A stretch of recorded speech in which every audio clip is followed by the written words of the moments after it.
So it's been a long time since we've sat in front of a camera and talked to anybody, and well, suffice it to say, a lot has gone on in the last handful of years. Well, I mean, everyone knows what the last 3 or 4 years has been like, living through the COVID epoch, if you will, and well, we've got some exciting things that we want to share with the world again. So no time better than now to catch everyone up to speed who probably forget that you're even following along at this point in time. So, hey Joey, leave it. No, down, down. Good boy, good boy.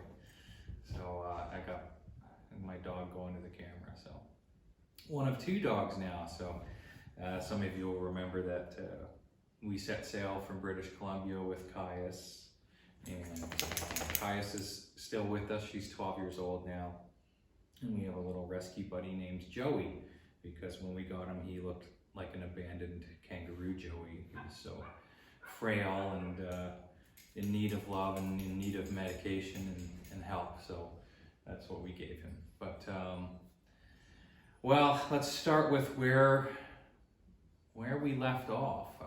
We'd sailed away from British Columbia, and our video adventures pretty much ended with us arriving in Mexico, and shortly thereafter COVID stopped us in our tracks. And at that point in time, you may remember that we were in La Paz, and we ended up staying in La Paz for about a year on anchor in the Mogote. And some of our other videos, you would have seen that I would fly away from time to time and do some survey work, bathymetric survey work for a company that does pipeline crossings and natural gas and infrastructure. So we included some of those videos, and that was basically in addition to the savings from our house sale.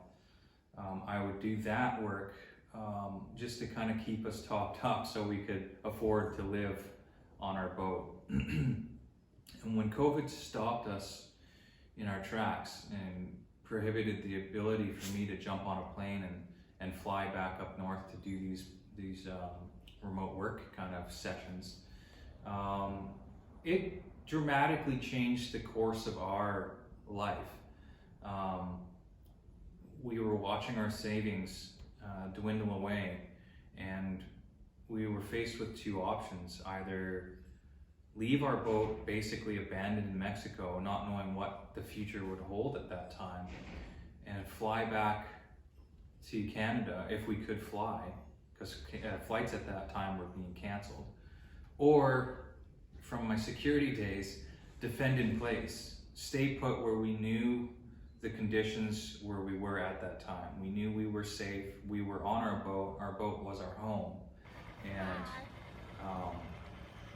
try and figure out our steps forward from there, knowing that income was going to be shut off, but spending would be shut off too, because obviously we weren't able to really navigate anywhere at the time, nor were we going out for dinner or doing anything. We were pretty much holed up on our boat for the better part of a year. So we were able to sort of stop ourselves in our tracks and just assess what was going on with the world.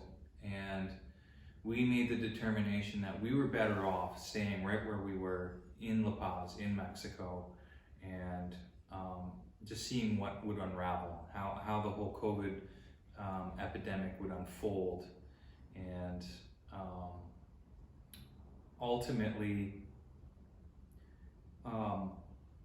we needed to adjust course on how we were going to continue, or if we were going to be able to continue with the sailing lifestyle, the live aboard lifestyle, and travel, and being able to somehow figure out an income to sustain that lifestyle. And we had a lot of friends at that time that decided to put their boat up on the hard, wherever they happened to be in Mexico at the time, and friends other places all over the world, but particularly folks that we knew in Mexico. And they decided to put the boat up and grab their family and fly back to Canada. And it was interesting just to see how everyone's different trajectories sort of played out.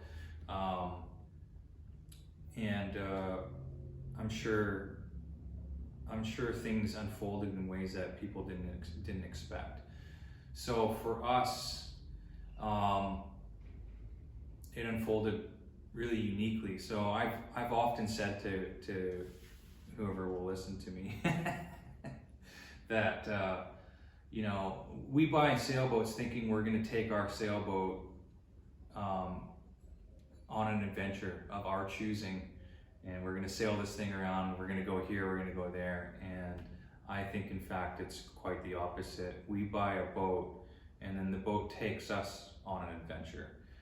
It's not really up to us anymore. It's now up to the boat, and it's up to the weather, and it's up to maintenance items that fail somewhere and stop you in your tracks somewhere. So we had two forces acting upon us, if you will: the global crisis that was COVID, and the fact that we knew when we bought our boat that that the condition of the bottom paint and the barrier coat on our steel boat was less than acceptable, and we had some paint failures. So we'd sort of, done some more temporary repairs on it. And some of you who have followed us for a while, well, it's been, like 7 years since we first started what used to be Saltwest Co. and now is, as you've seen, morphed into Learn to Sail Mexico. And I'll get to all of that. But you will have seen that, where was I?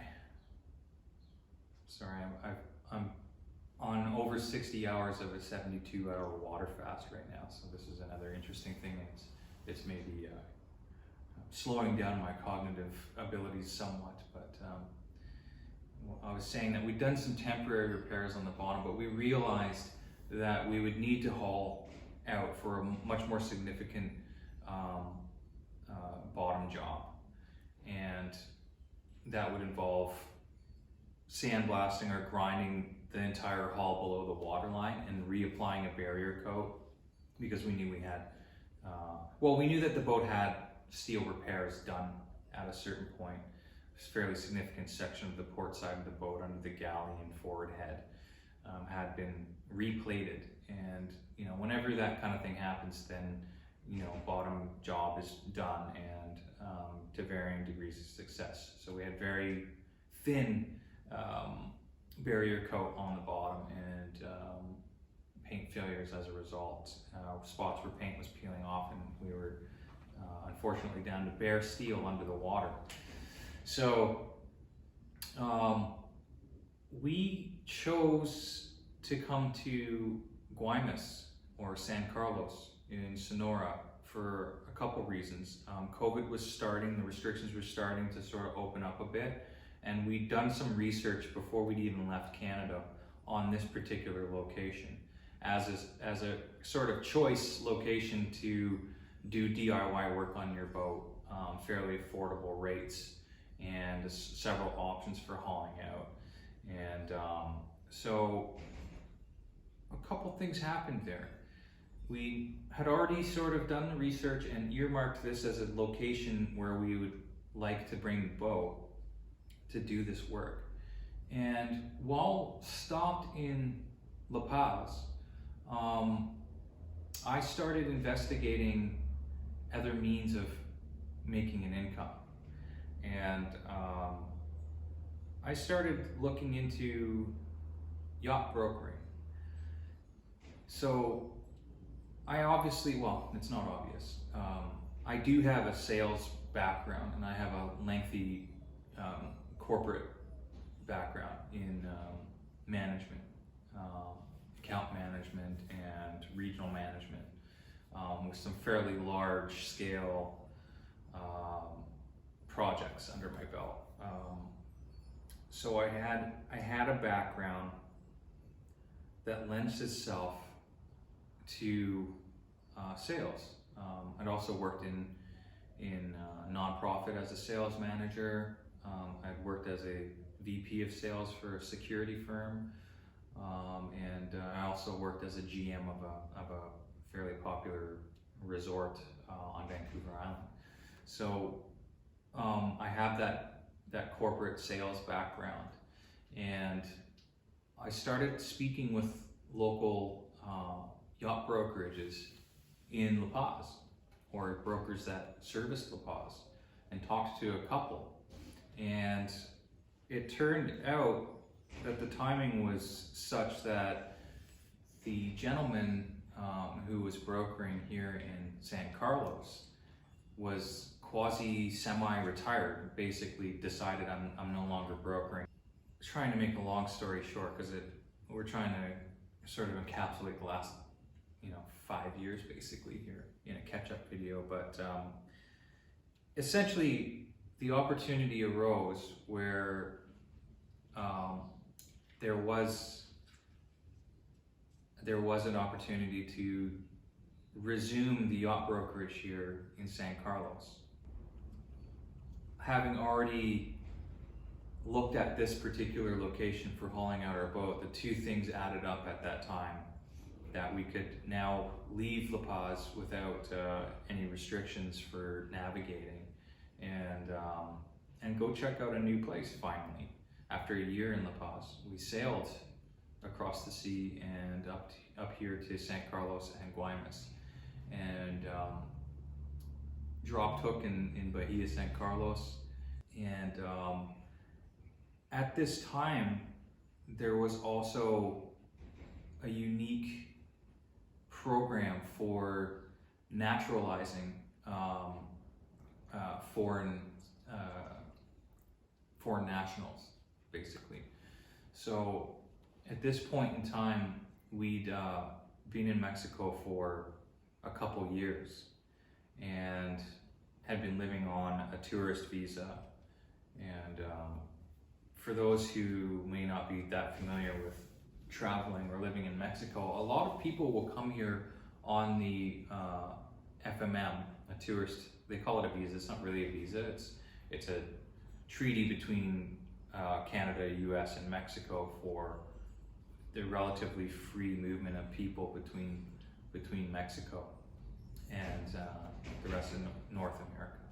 So we fit the criteria for a program that I don't know, it may even still be going, but I think that they've largely winded up by now. But we could apply to be naturalized, because typically in order to become a Mexican resident, you need to leave Mexico and apply from your home country. And you need to qualify with certain amount of savings or a certain amount of monthly income from a pension, for example.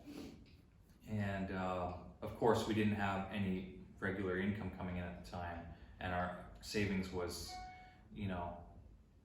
I want to say almost meeting the minimum threshold for applying for this for a regular process. But at the time, we weren't able to fly back to Canada without jumping through some significant hoops. And it was both going to be cost prohibitive and logistically prohibitive to try and leave the boat, fly back to Canada, apply for residency, and then there was all kinds of question marks still at this time regarding travel and our ability to leave Canada and return to Mexico, and these kind of obstacles. So again, our goal, based on our assessment of the lay of the land at the time, was to stay where we were, where we knew we were safe and we knew sort of what was going on around us, and everywhere else was largely a question mark, particularly returning home to Canada. So we were accepted into this naturalization program where we were able to obtain residency while remaining in Mexico.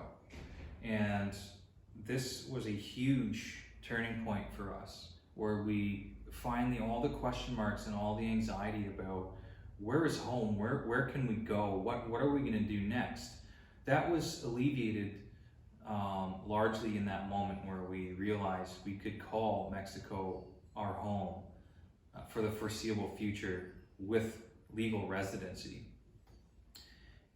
And of course, now our thoughts are turning to, will we be able to make an income here now? So we talked to attorneys while we were still in La Paz, and we talked to an attorney once we got to San Carlos as well. And we began the process of establishing a legal corporation.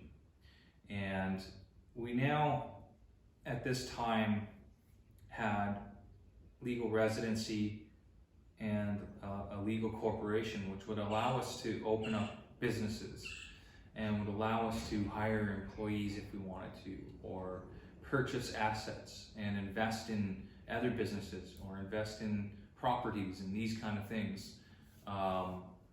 So this allowed us to look at the option of setting up a yacht brokerage. And the opportunity was there with the individual having left San Carlos or retired at that time, where we were able to come in and start a new business and begin offering yacht brokerage services again in San Carlos, which basically just had one of their resident yacht brokers who had worked there under that other company for a number of years create that vacancy. So there was a vacuum in service. There was really only at the time one other broker in San Carlos who didn't even live there full time, and created this opportunity for us. Really good timing, really, despite all the bad luck that was happening at the time. There was this moment of good fortune where we had that opportunity to move to a new place, haul our boat out after living there for a year on anchor, and establish a business, which kind of leads us up to the next spot in this video. Basically summarizing where we left off, what's happened in the last 5 years, which is kind of where I'm getting to now, what's happening now, and what our plans are going forward.